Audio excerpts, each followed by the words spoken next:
Walang umaga po sa inyong lahat. Ah, Ngayon pong umaga, meron po tayong ilang mga kapatid na magbabahagi na kung ano ang nadama nilang hiwaga mula sa Panginoon buhat nung sila mapunta dito sa banal na dambana.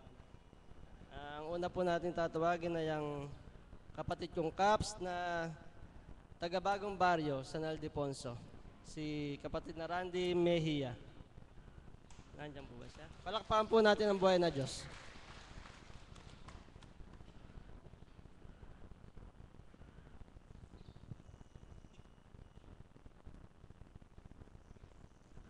Isang mapagpalang umaga po. Papuri at pasalamat po sa iyo, Diyos Ama, Diyos Anak at Diyos Espiritu Santo, sa pagkandili ng malainang Birheng Maria at ng taong kinalugdan. Amen. Hello po, isang magandang umaga po muli sa ating mga kapatid.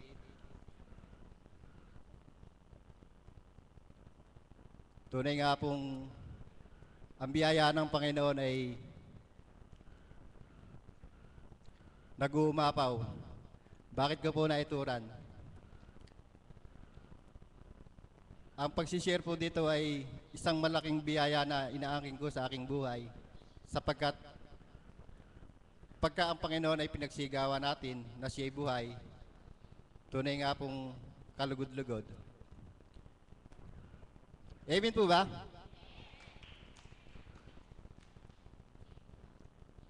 Bagamat ako po'y sharer dito, pwede po bang malaman kung may bago po dito na yung ngayon lang po napunta? Pwede po itaas ang kamay.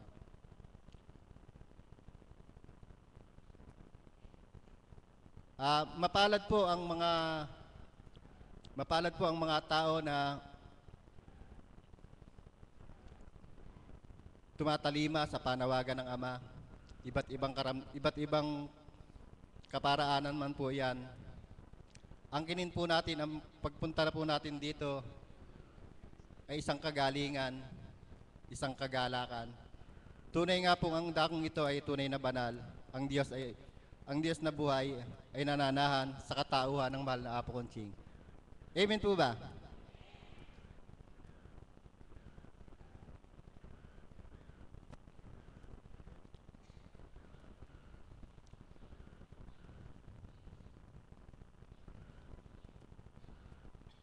Sa dami ko pong pwedeng i-share,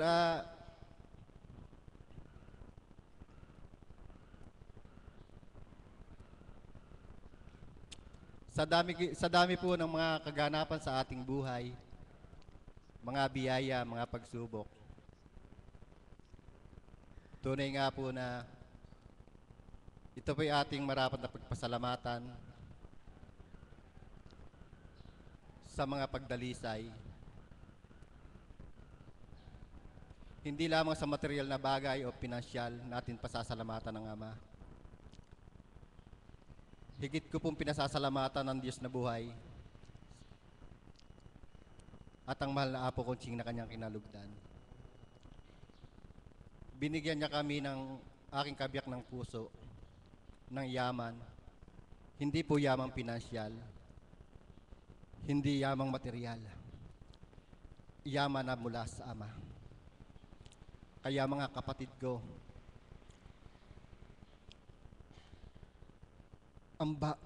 ang dakong banal na ito, kung ating nasumpungan, bagamat tayo may mga pagsubok, huwag po nating kalimutan. Kung tayo may mga karamdaman, hindi gumaling agad, yan ay pagsubok sa ating buhay. Lilinisin mo na ang ating kaluluwa, ang ating espiritu. Kapag tayo magaling na, mararamdaman natin na ang karamdaman sa atin o anumang pagsubok ay pinagkakaloob.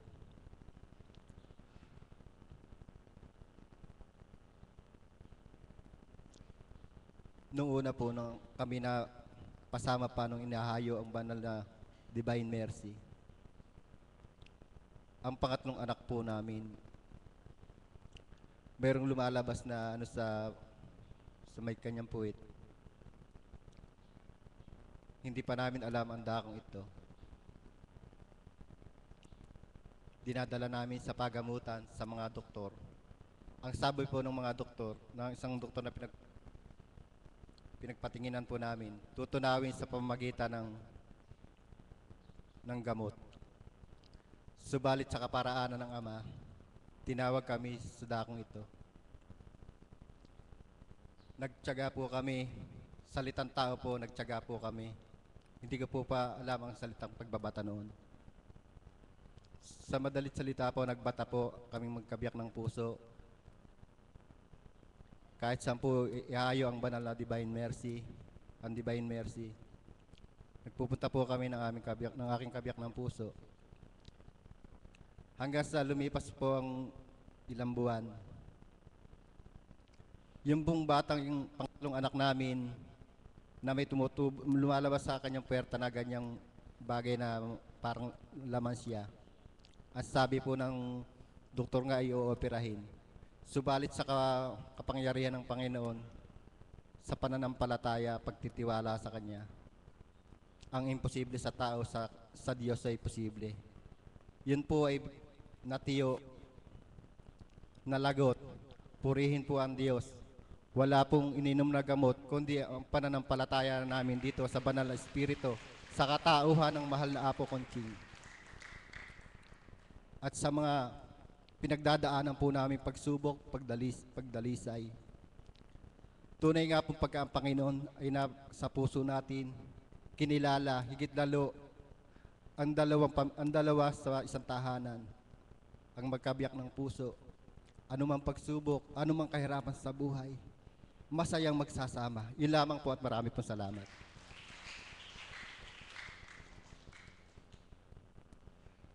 Maraming salamat, kapatid.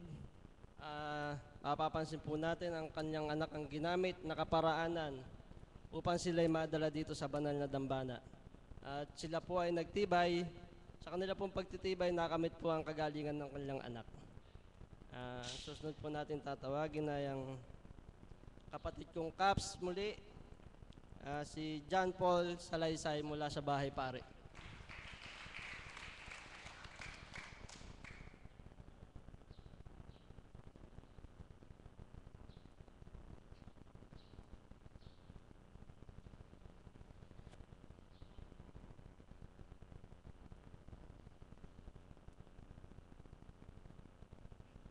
Isang magandang umaga po sa atin lahat, sa mga lagad, at sa mga kapong Caps. Ano po ba ang mababahagi ko? Mababahagi ko lang po ay, bago po ako naging isang Caps, mga pinagdaanan ko po. Nakikita ko po kanina yung nakahiga po rito si nanay, yan po yung naka-wheelchair. Para po ako, nung pinagdaanan ko po, para po ako yun. Noong una po ako mapunta rito sa sulok na yun, nakahiga lang po ako. Kala ko po, nga, talagang mawawala na ako sa hirap po pinagdaanan ko. Pero dito lang din po pala ako gagaling sa dambana ng Divine Mercy. Una po yun, nakahiga po ako rito. Pangalawa po, nagkaroon po ako ng karamdaman sa puso. Sabi po ng doktor sa akin, wala na din daw po ako. Mamatay na din daw po ako. Sabi po ng mga abang-anak ko, pinakamalita nga po, wala na rin ako dahil lumabo pa po tiyang ko doon. Lumaki pa po, minamanas na po ako. Pero kabait po talaga ng Ama. Divine Mercy, kaloob ng pasahin, kagalingan. Pangalawa po, lamang po at maraming po salamat.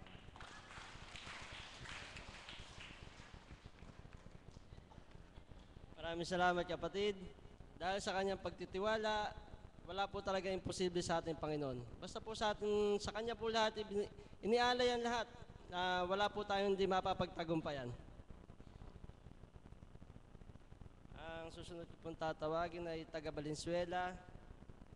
Siya po ang pasyente po yata ay anak niya na ngayon po yung naging tagasunod na si Rose Francisco. Sino po ba yan? Ay, kayo po.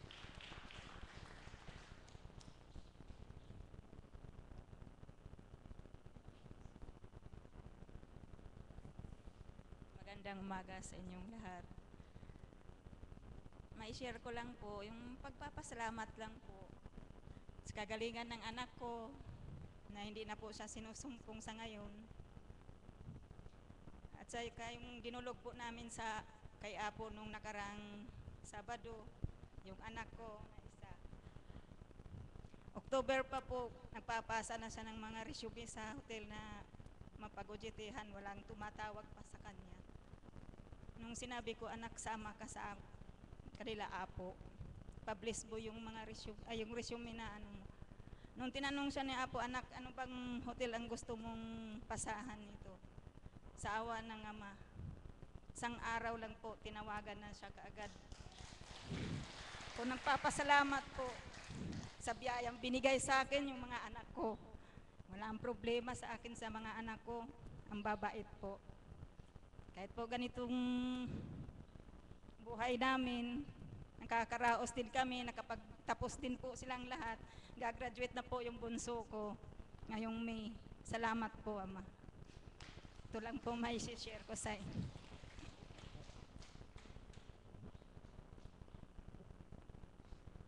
Hindi lamang po pangkagalingang pisikal ang pinagkakalob sa atin ng Panginoon.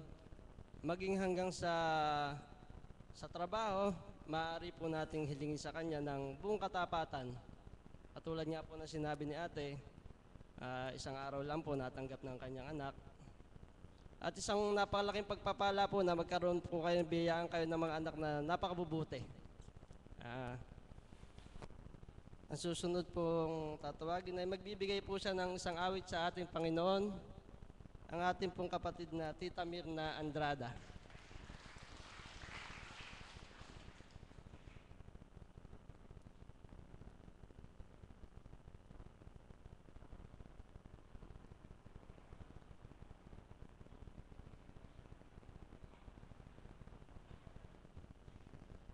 Purihin at lakilain ng Ama, buhay ang Diyos.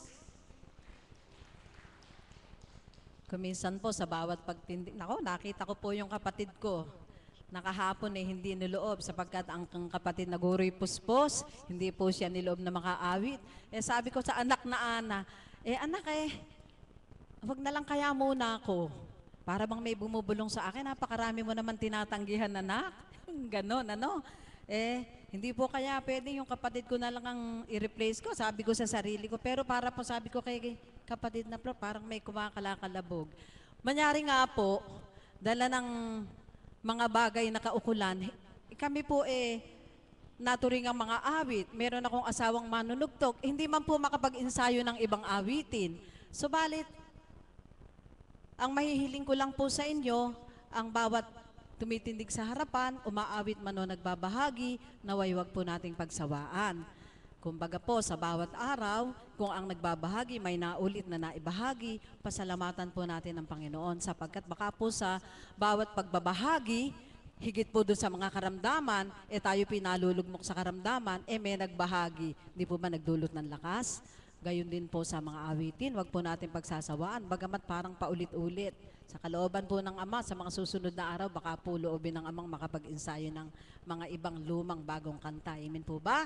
So sa pagkakataon pong ito, nais ko pong alayan ng Panginoon ang awiting pinamagatang Sino Ako? Di po ba? Sino ako? Wala pong makababatid kung sino tayo, kundi tanging tayo lamang at ang ating Panginoon. Kaya po ang awiting ito, inihahandog ko po sa ating Panginoon.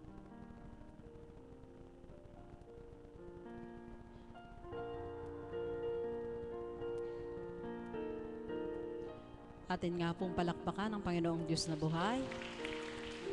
Maraming salamat po.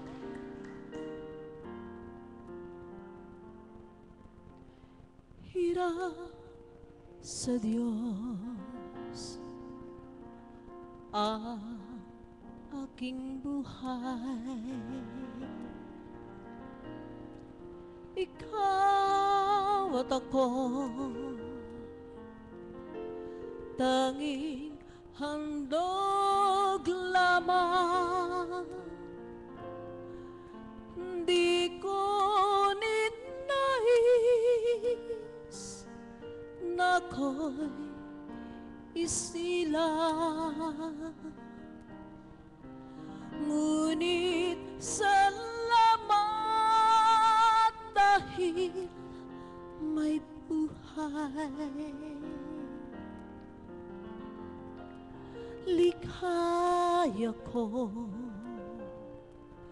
nang ako'y isilang, pagkat tao ay mayroong dangal. Sinong may pag-ibig, sinong nagmamahal, kundi ang taong Diyos ang pinagmulan, kundi ako umibig, kundi ko man bigyang halaga ang buhay kong handog, ang buhay kong hiram sa Diyos, kundi ako nagmamahal. Sino ako?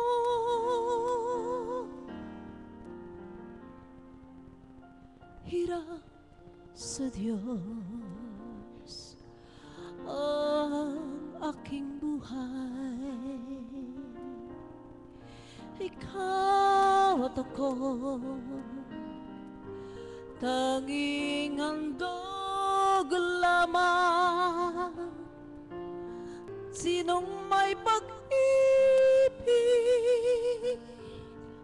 at sinong nagmamahal, kundi ang taong Diyos ang pinagmulan, kundi ako umibig, kundi ko man bigyang halaga ang buhay kong handog, ang buhay kong hiram sa Diyos, kundi ako nagmamahal. Sino ako?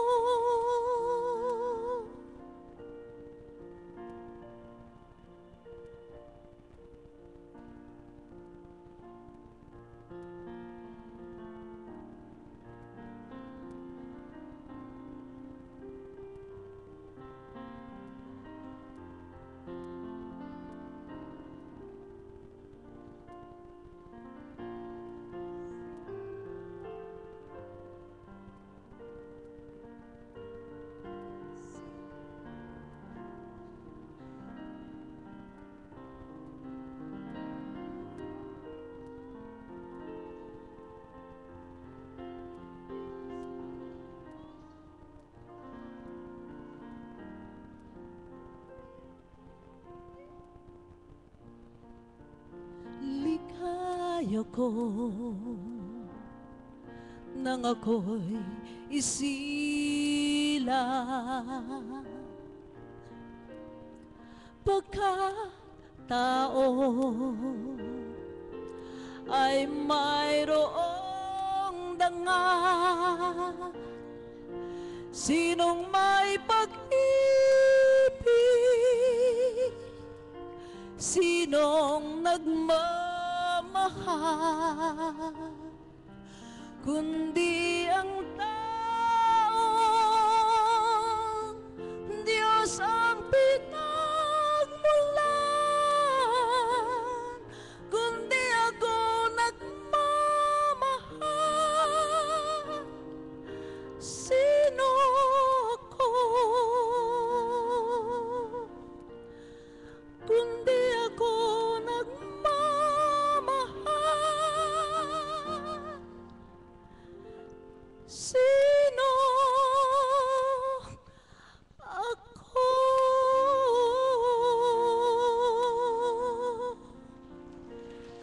salamat po. At muli po ang awiting yaon ay iniaalay ko sa ating Ama.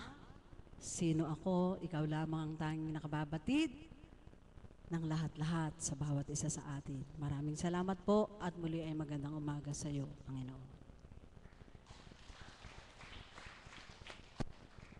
Maraming salamat po sa napakagandang awitin.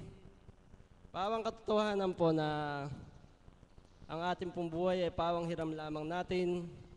Kaya pag sumikapan po natin, ito'y magamit lamang sa mabuti. Dahil ika nga po, minsan lang tayo dadaan sa mundong ibabaw. Gawin na ho nating makabuluhan. Ang susunod ko pong tatawagin ay ang isa pong tagasunod na si Janice Quizon. Sino po ba? Ay. Palakpakan po natin ang buhay na Diyos.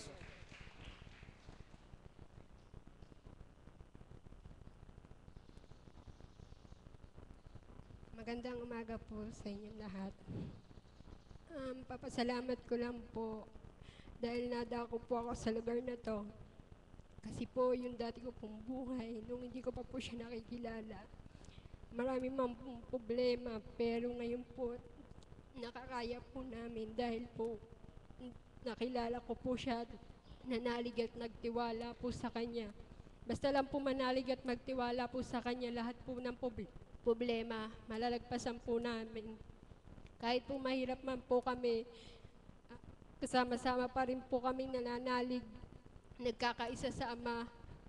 Dahil yung dati rin po, yung tita ko gumaling po dito, kaya po rin po ako napunta dito. Hindi man po ako nagkaroon ng sakit, pero yung pinagaling po sa akin ng Ama ay aking kaluluwa. Dati po yung buhay po namin, ay yung buhay ko po nung hindi ko pa po siya nakikilala. Marami man po ako nagawang kasalanan sa kanya, siya po ang nakakaalam. Sa kapwa ko, dati po lagi po akong galit, pero ngayon, nababawasan ko na po kasi po, hinihilom po ng Ama yung puso ko na marunong po akong umunawa sa kapwa ko. Kaya po masaya po ako dahil nadako po ako dito na kahit sa mura ko pong edad na to, na masaya po kasi ako. Hanggang bata po ako, nakilala ko po siya na hindi ko na po kailangan pang magkasakit para mapunta lang dito. Kaya habang wala po akong karamdaman, napagaling na po niya ako at marami pong salamat.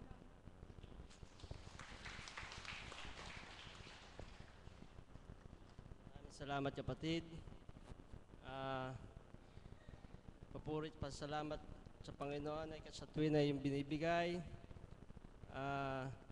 Sa yung edad na yan, hinaplos na ang iyong puso na upang pagkalooban ng pangunawa at pagmamahal. At natuto kang anumang pagsubok sa buhay o problema ay sa Kanya ipagkatiwala. Basta siya ang ating inasahan sa tuwin na, siguradong wala tayong hindi malalampasan. Ang susunod ko mong tatawagin ay ang ating kapatid na choir upang awitan po ang ating Panginoon, si kapatid na Pilar Mananghaya. Palakpakan po natin ang buhay na Diyos.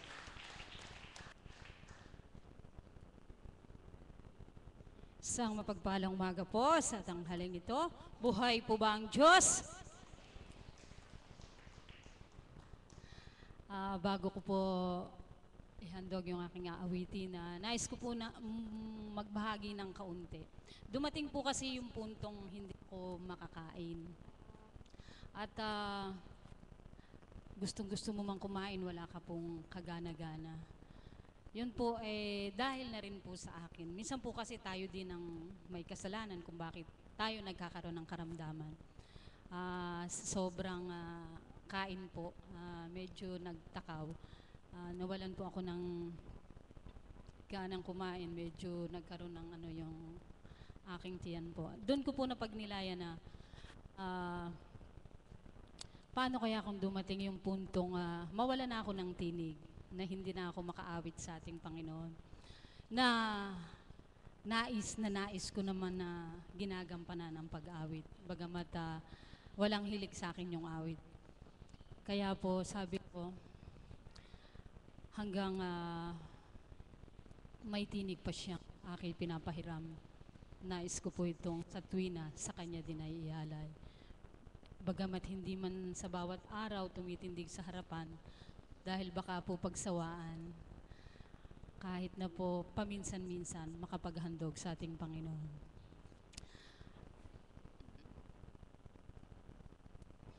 At ito nga po ang awit na sa aking kanya'y dinatal.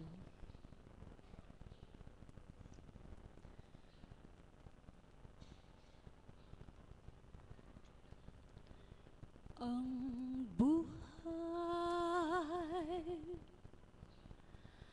tulad ng isang awi lamang, mayroong simula at may katapusan. Ano man ang aking kapalaran,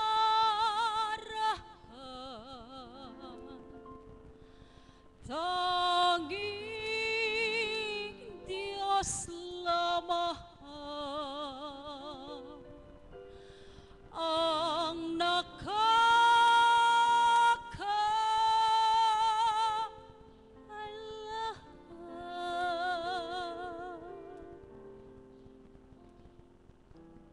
Hiram sa Diyos ang ating buhay.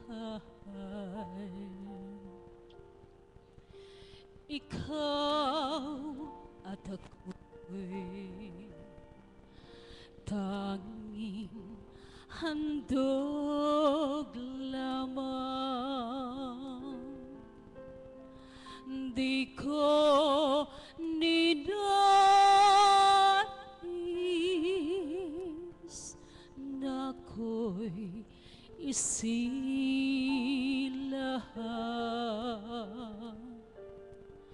ngunit salamat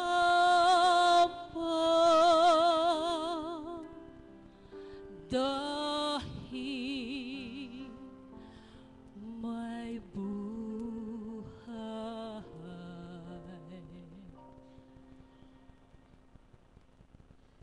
Puso ko'y binihag mo sa tamis ng pagsuyo.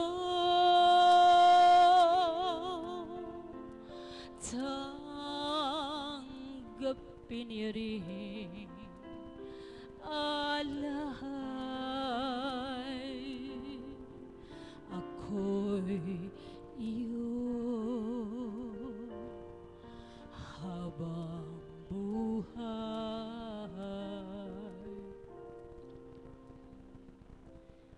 Anhin pa ang kayamanan, luhuan, karangalan, kung ika'y mapasakit.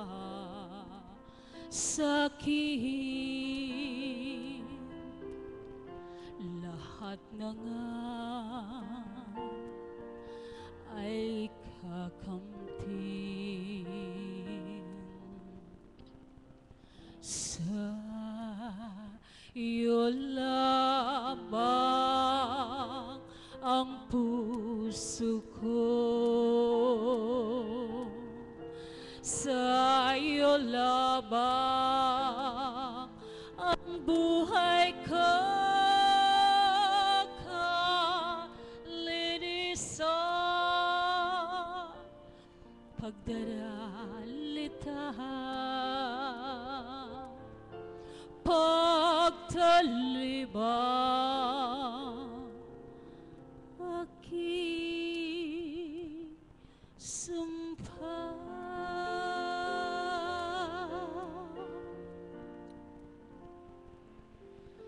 Sa iyo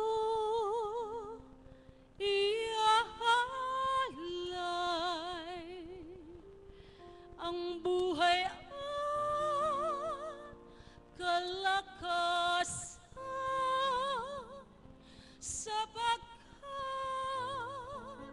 ito ang nararapat sa katulad mo matapat. Dahil sa pag-ibig mo, ang buhay ko ay nagbago. Sa tuwina ang ninanais ko ay laging maglingkod sa'yo.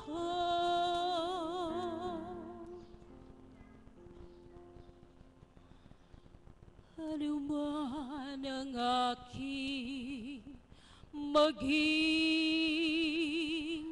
kapalaran, tanging Diyos lamang ang nakakaalam.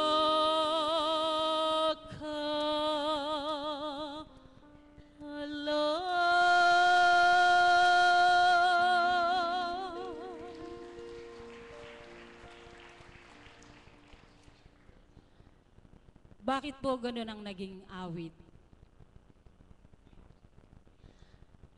Ang ating pong buhay ay tanging Diyos lamang ang nakakaalam. Kaya't marapat lamang po sa Kanya natin ito ay pagkatiwala. At bakit siya lang ang tanging nakakaalam sa ating buhay? Sapagkat ito po, ang tanging Diyos lamang kung sinong nakakababatid, kung sino nga po tayo. At ang ating buhay ay tunay na pahiram lamang mula sa ating Panginoon. Kaya't kung ito ay pahiram lamang ng ating Panginoon, sa Kanya lamang po natin ito marapat na ialay. Tanging sa Kanya lamang tayo magpabihag. Ang ating mga puso sa Diyos natin ipabihag. Huwag sa anumang bagay. Kung minsan po kasi ang tao nagpapabihag sa material na bagay. Nagpapabihag sa laman. Subalit, kung ito nga po ay ating inilagak na sa ating Panginoon, masasambit natin, Ama, bihagin mo ang puso ko at tunay na sa iyo ko lamang iaalay ito. At kapag ang ating buhay ay naialay na natin sa ating Panginoon, tunay na siya na ang nakabihag upang manatili po ito sa ating buhay. Marapat lamang na sa Kanya tayo sumamba, sumampalataya, magsumamo ng may katotohanan, may katapatan, upang manahan po siya sa ating buhay. Amen po ba? Yan po ang itinatal sa akin ng Panginoon, na kung pagkataas-taas mo man,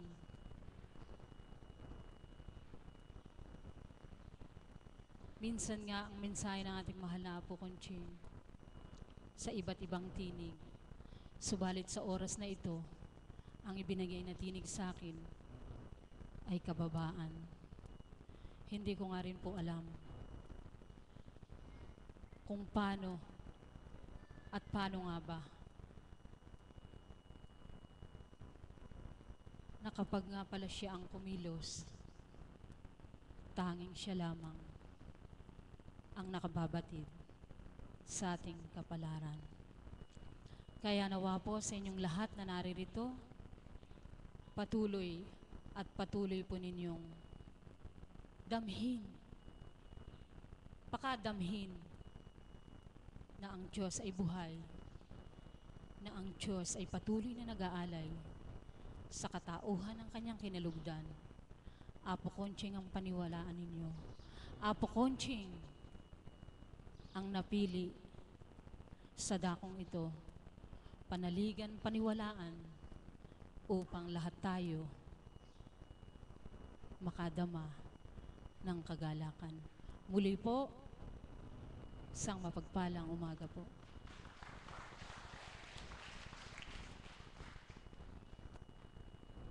Salamat po sa magandang awit at pagbabahagi.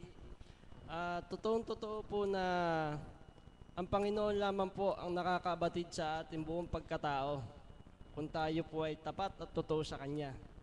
Kaya po, kung may pagkukulang pa po, ibigay na po natin ang lahat at tuwiran po tayong manalig at manampalataya sa Kanya. Ang susunod ko pong tatawagin ay isa po sa taga Cambaog Bustos, Bulacan, ang ating pong kapatid na si Teacher May. Palakpakan po natin ang buhay na Diyos.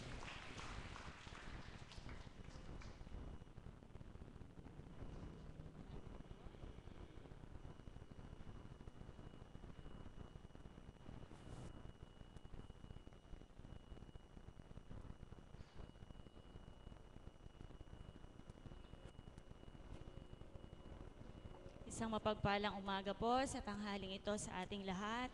Buhay po ang Diyos. Sabi po kanina, talaga pong napakabuti ng Ama, ang pagtindig daw po sa harapang ito ay isang biyaya. Last Saturday lang po, ako po ay nakatindig din sa inyong harapan. At sabi nga po, ito'y biyaya, muli po, meron na naman. Kahit po pala ako'y nakakadalo lang po tuwing Wednesday ng gabi at Saturday, minsan po hanggang gabi na po sapagkat wala pong pasok at pagka-holiday po. Salamat po sa Ama, muli niloob niya na tumindig ako at magbahagi ng kanyang kadakilaan sa inyong lahat. Sa umaga pong ito, nais ko lang pong batiin din yung mga nanonood po sa internet. Kasi alam ko po yung damdamin ng mga nanonood po doon. Hello po sa inyong lahat. Good morning po. Kasi po kami, sa school po, dahil hindi nga po kami araw-araw nakakatungo, ang ginagawa ko po, ang klase ko lang po hanggang 1:30 ng tanghali. So yung faculty room po namin nasa second floor, pagdating po ng 1:30, diretso na po ako sa office. Binubuksan ko na po yung internet namin, nanonood na po kami, yung website, binubuksan ko na po yan. Inaabutan po namin yung sharing din pong ganito. Kaya alam ko po, pag binabati po sila, ganun po kasi kami, sumusunod po kami sa gawain. Minsan po umaabot kami ng joyful, sumasayaw din po kami sa office. Minsan nga po, natatandaan ko po, nagkatuwaan po kami dahil minsan po nagbabahagi ang banal na spirito sa mahal na apo po. Sabi po niya, di ba nung minsan, pinatayo po yung mga nakikinig. Sabi po, ikembot mo lahat po kami kung may kembot doon po sa office. Sabi ko, pag may pumasok, magugulat sa ginagawa natin. Sumusunod po kami, pag nagpapaagaw po ang mahal na apo ng candy, pag sinabi po niyang sumayin yung kapayapaan, sumusunod po kami. Parang pakiramdam na rin po namin na naririto kami. Kaya nga po, napakapalad niyo po na sa bawat araw, nandirito kayo, nakikinig niyo, nakakanig niyo ang Panginoon sa katauhan ng ating mahal na Apo Kunjing. Nga lang po, kami po sana ganun din, subalit nga mayroon pa pong gampanin sa paaralan sa mga bata. Siguro po isipin nyo, bakit ako po nakakanood ng 1:30, di ba po nagtuturo ako, no? Ganyan po kabuti ang Diyos. Noong unang taon ko pong nagtuturo doon, 13 years na po ako doon sa Colegio de Santo Niño, ang load ko po noon, full load po ang klase ko. Hanggang sa kabutihan po ng Diyos, nung last school year po, ako po yung elementary coordinator sa activity. So binawasan po nila yung load ko. Meron po akong advisory class last year, tapos po, binawasan na po yung load ko. 4 hours na lang po akong nagtuturo. At dahil napakabuti po talaga ng Diyos, wala po siyang kasimbuti, kahit nga po sabihin natin hindi pa ako ganun kaganap, alam niyo po nitong last na vacation, pinakiusap po ng principal namin, naalisan na po ako ng advisory class. Bilang tao po, sabihin natin, no, pakatamad naman, hindi po, yun po ay kalooban ng Diyos. Inalisan na po ako ng advisory class At alam niyo po ba, 2 hours na lang po akong nagtuturo araw-araw. Pero nandun po ako sa school 7 to 4, pero ang classic po, 2 oras lang. 10 to 11 po, nakamerienda na po, ganyan po kabuti ang Diyos. Tapos po, 12:30 to 1:30, nakapag-lunch na po, nakapagpahinga pa.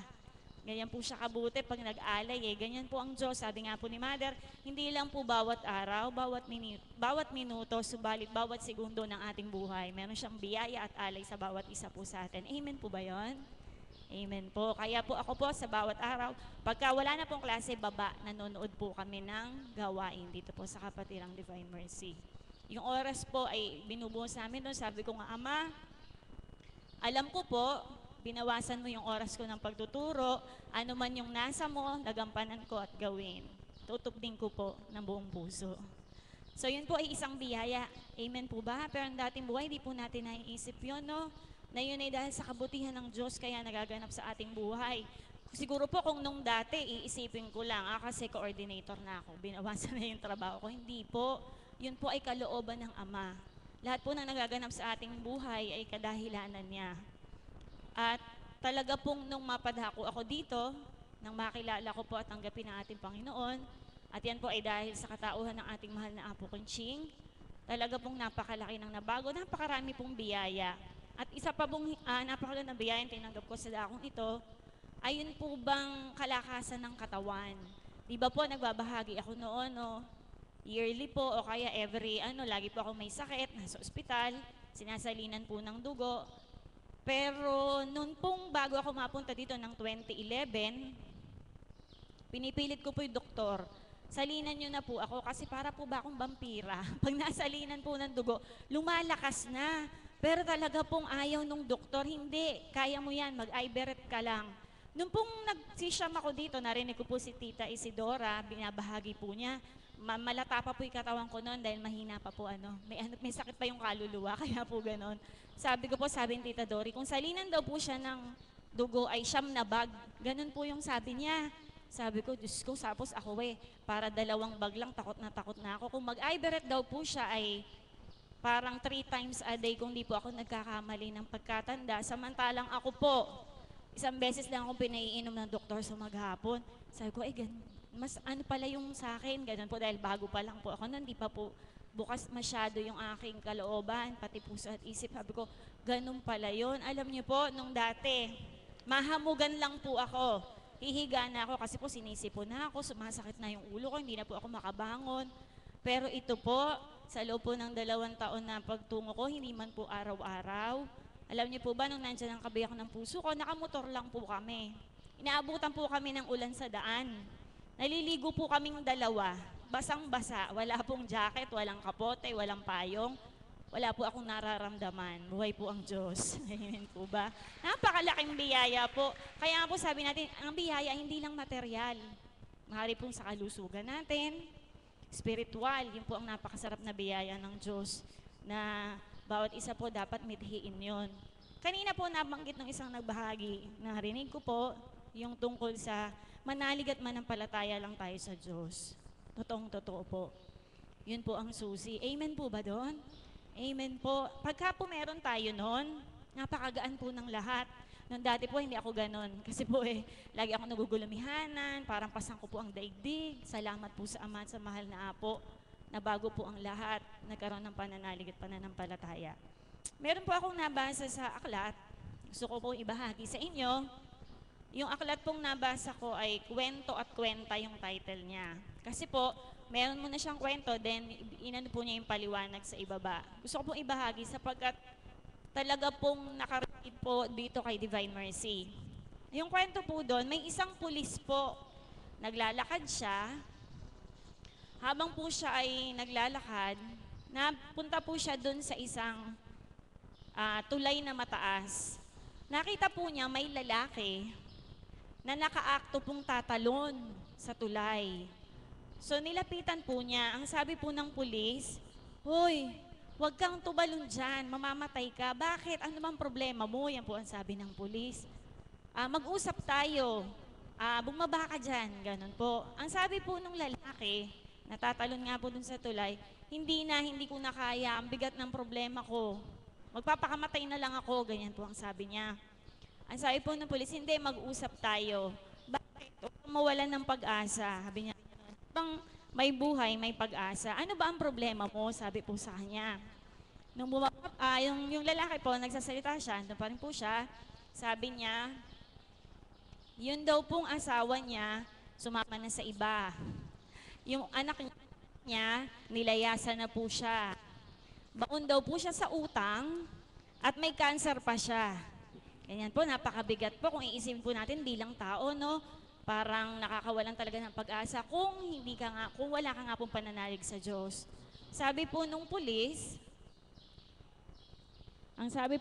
sa kanya, ay hindi, andyan ang Diyos. Huwag kang mawalan ng pag-asa. Nung naliliwanagan po siya, bumaba po siya doon sa may tulay, alam niyo po nangyari naman, kasi nahimasmasan na po siya eh. Pumalit po yung pulis doon sa ibabaw ng tulay. Sabi niya, bakit? Mamang pulis, ba't ikaw naman yung umakyat dyan? Alam niyo po, sabi ng mamang pulis, iniwan din ako ng asawa ko at mga anak ko. Baon din ako sa utang at may cancer din ako. Magpapakamatay na lang ako. Yun naman po ang sabi ng pulis. Ano po ang kwenta ng kwentong iyon? Mga kapatid, sabi nga po, bilang tao, pag po tayo mahina, paano wala pong kalakasan ng pananampalataya? Ano po yung dumarating yung time parang bilang tao po iniisip natin, hindi na kaya ng isip natin, ng lakas ng katawan natin. Gusto na lang po natin sumuko at ang nakalulumbay, yung iba pong tao, anong naisip nila? Wakasan ng kanilang buhay na pahiram ng Diyos. Na maling-mali po. Di ba po? Hindi po dapat yon. Sabi nga po, ano po yung dapat nating gawin? Pag po tayo dumadaan daw po sa mga pagsubok, kagaya po nung binahagi ko nung nakaraang Sabado, sa mabigat na karamdaman, bilang tao po, saka yung mga pagdadalisay sa ating buhay, ang dapat po nating gawin ay isuko natin ang lahat sa Diyos. Amen po? Isuko po natin lahat sa Ama, ipagkatiwala po natin sa Kanya. At ang pinakamahalaga po ay magsumikap po tayong tupdin ang Kanyang mga aral. Amen po ba? Amen po. At doon po, makakamtan natin ang kalakasan at kapahingahan na handog sa atin ng ating Panginoon. Amen po ba?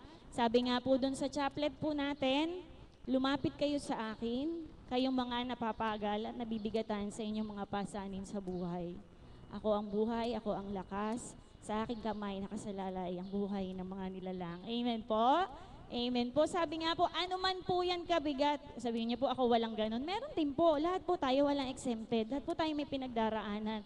Subalit, lagi ko pong nilalagay sa aking isip, sabi nga po ng mahal na Apo, kailangan lang po manaling magtiwala. Mahal po tayo ng Diyos. Amen po? Sino po nasasabing mahal sila ng Diyos? Taas po ang kamay. Yung iba po, hindi mahal ng Diyos. Mahal po tayong lahat ng Diyos. Sino po may sabi? Amen po ba yon?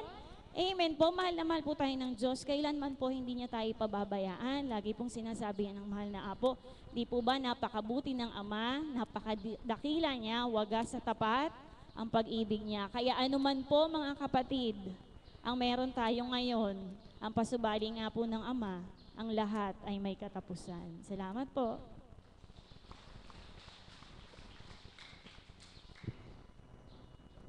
Maraming salamat kapatid sa iyong ibinahagi.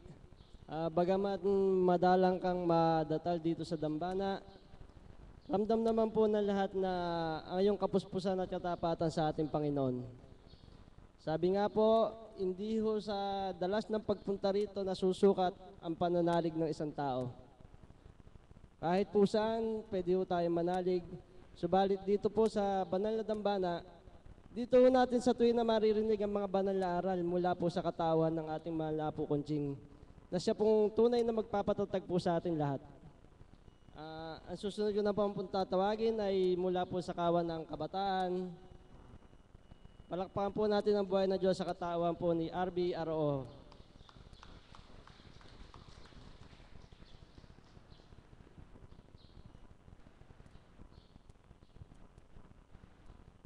Magandang umaga po sa lahat ng narito sa dambanang ito, sa lahat po nakikinig.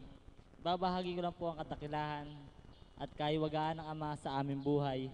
Ayun nga po yung naakay nga po ako sa dambanang ito mula nung nadama ko siya. Ayun nga yung biyaya na ano sa akin, yung ako'y nabago. yung sa dating buhay ko, yung isa po ako yung sa kabataan na nareha sa kalye, na umiinom, nagsusugal. Eh nga po yung mga kasalanan na bago sa akin, sa araw-araw nasa magtatrabaho ka, pupunta ka sa bukid, sa mga ano dyan, tapos pagka may pera ka na, eh nga po diretso sa sugalan, sa inuman, at sa maraming mga kasalanang pasalibutan na gawa rito sa mundo. Eh nga po nagkapasalamat ako at nabago ko. Hindi na po ako tulad ng dati na napakahina at ngayon po nakakapagtibay na po ako sa lahat ng mga kasalanan. Eh yung mga na hindi ko na ginagawa. Eh nga po, nasupresa lang po ako sa ano rito sa pag-share po neto Niloko lang po ako ng kuya ko Sabi daw po, may sasabihin sa akin yung tito ko, yung pala mag-share po ako Pinagbihis pa po ako. Eh nga po, nagpapasalamat din po ako dahil nasa harapan ako ngayon. Dahil po, binigyan ako ng pagkakataon na mag-share. Kaya po sa lahat ng narito, sa dambanang ito, huwag po tayo manghinayang sa ating ginagastos sa pamasahe, sa gasolina. Dahil po, higit pa po ang makakamtam natin dahil sa pagsakripisyo natin. Napakapalad nyo nga po Dahil po kami, nandito lang pero di pa po kayo makapunta. Kayo po, may ginagastos pa po. Napakapalad nyo po. Ayun nga po. Kalaki nga po na itulong dambanan na ito sa aming buhay, sa aming pamilya. Dahil po sa amin dati, napakahina po namin lahat. Lahat po kami kikilos para may makain. Ayun nga po, salamat sa Ama. Dahil po sa bawat araw, may binibigay siya. May binibigay siyang lakas at pag-asa sa amin. Ngayon po nakakapamuhay po kami ng mapayapa at panatag po dahil po alam po namin nandiyan ang Ama dahil hindi niya po kami pababayaan sa bawat araw. Dahil po siya lang po ang nagiging pag-asa namin sa lahat at wala nang iba. Kaya po lahat po na narito sa ating mga karamdaman po, huwag po tayong sumuko, laban po tayo. Dahil po ibinigay po sa atin yung karamdaman na yan para siya makilala natin. Wag po tayong susuko, wag po tayong mainip. Dapat po, ibibigay na po ng takda ang Ama para sa lahat sa atin. Basta po magsumikap lang po tayo. Wag po tayong susuko. Dapat po laban ng laban. Dahil po pag lumabang tayo, may pag-asa. Pag sumuko po, talo po tayo, wala po tayong papala. Kaya dapat po ako bilang kabataan, kung sa ibang kabataan na nariya sa kalye, sinasabi nga po sa amin ang banal na espiritu sa katawan ng mga alagad, sa mahal na Apo. Eh nga po, napakapalad nga po namin dahil sa kabataang ito, nandito kami at wala kami sa mga pasalibutang gawa na to. Eh nga po, nagpapasalamat ako. Kaya po kayo, wag po kayo susuko na manalig, magtiwala sa Diyos Ama. Dahil po, pag nagtiwala po kayo, sigurado may makakamtam kayo at may mapapala kayo. Kaysa po sa isip po tayo ng isip na ating mga problema, ating mga kung ano-ano dyan, wag na po nating problemahin. Isuko natin sa lahat, sa Diyos natin, paglilingkuran. Huwag po tayong manghinayang sa lahat po. Isipin po natin na nandiyan siya, gagabay. Hindi niya po tayo pababayaan. Hindi niya po tayo iiwang kahit kailan. Nandiyan lang po siya sa tabi natin. Huwag po natin siya kakalimutan. Dapat po, siya lang po talaga. Ayun nga po sa mga pagbabago na nagkapasalamat ako at ako'y naakasyon ng banang ito. Maraming salamat po sa pakikinig.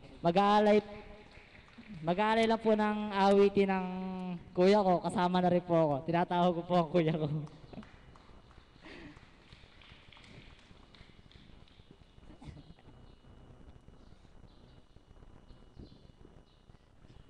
Magandang umaga po sa inyong lahat. Hindi ko po alam. Sige po, mag-aalay po kami sa awitin. Pasensya na po, hindi po kami sa mga awit. Pero mataas man po yung awitin, nanalig po kami na makakaabot po ito sa Ama. Yung awitin po namin ipaglalaban ko.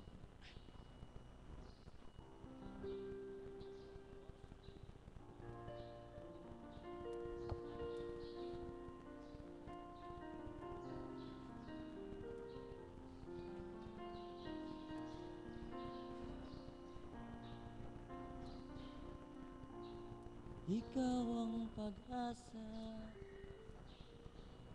na sa'yo ang ligaya. Sa piling mo, Ama, buhay ko ay nagbago. Aanin ko ang buhay kung hindi ka kapiling. Mabuti pang pumanaw kung wala ka sa akin. Ano man ang mangyari,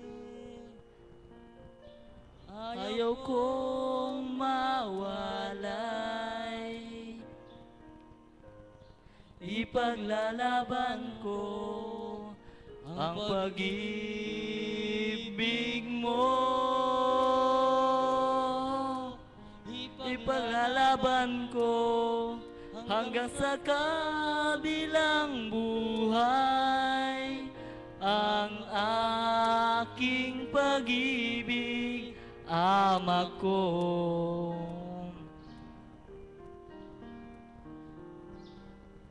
Kayamanan sa lupa, di ko na hinanap, pagkat ang nais ko si Kristo sa aking buhay.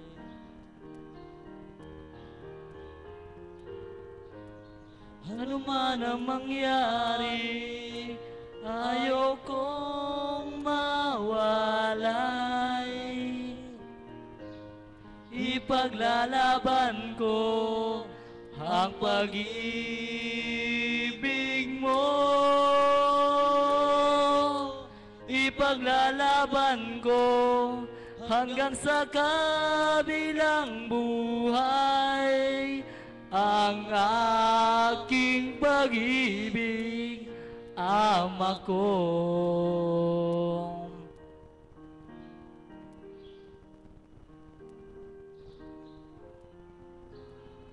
Yun na lang po. Maraming salamat po sa pakikinig. Saka po, siguro po, samantahin ko na rin po yung pagkakataon na makapagbahagi na ako po yung isang patotoo na yung Diyos po ay kumilos sa buhay niya kasi bilang kapatid niya po ako po yung nakakita sa kanya na noong una nga po kung paano po kaming sa isang tahanan, kung paano po kami mag-away, yung magulang po namin, sagot-sagutin po namin ng gano'n na lamang na di po namin iniisip na nasasaktan sila, nasasakitan po sila. Wala pong pagmamahalan sa tahanan namin na nananahan. Pero po nung naakay po ito, pinilit ko po na idulog yung mga kapatid nga sana, maakay din po sila. Na ako po yung una, pangalawa po yung babae, pangatlo po siya, saka po yung anim po kami magkakapatid na ngayon po, 5 na po kami nandito kasi yung bunso po, maliit pa po. Tapos, sa pagsusumika po namin na, yun nga po, yung magulang po namin na sa dating buhay, hindi po naging maganda yung puno namin, na kami bilang mga bunga, na nais po namin na maisaayos po yung buhay namin na kaya po pinilit ko po silang idinulog sa Ama, pinagkatiwala ko po sa kanila yung buhay namin, yung pamilya namin na sinabi ko na, Ama, akayin mo lahat ng pamilya ko bilang naglilingkod ako sa iyo.